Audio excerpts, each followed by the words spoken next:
काळात आणि गेल्या 25-30 वर्षापासून शिक्षण ही सगळ्यात मोठी इंडस्ट्री झालेली इंडस्ट्री। आता शिक्षण ही सेवेचं साधनच राहिलं। जुन्या शिक्षण संस्था आहेत पूर्वीच्या काळात ज्याने एक सामाजिक भान ठेवून मनगर जिल्हा मराठा विद्याप्रसारक समाज असं, भाऊसाहेब फरोदे हायस्कूल असं किंवा सीताराम शाळा असं, या ज्या शाळा किंवा बॉईज हायस्कूल होतं, या जुन्या ज्या शाळा होत्या त्या शाळा आपल्याला एक शिक्षण देत होत्या।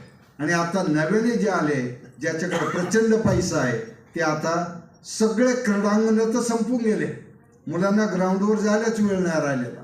मग कुठे एक तर मोबाईलमध्ये, टीव्हीच्या रिमोटमध्ये किंवा कोचिंग क्लासमध्ये मुलं बसले, जेवण करायला सुद्धा वेळ नाही। आज चांगल्या घरातली मुलं कुपोषित होत आहेत का जे अन्न शरीराला गरजेचं आहे ते आम्ही खातच नाही, पण जे जिभेसाठी गरजेचं आहे जिभेला, ते जिभेसाठी लागलेलं अन्न मात्र देतो, फास्ट फूड जंक फूड। त्याचा परिणाम चांगल्या घरातली मुलं कुपोषित होतात।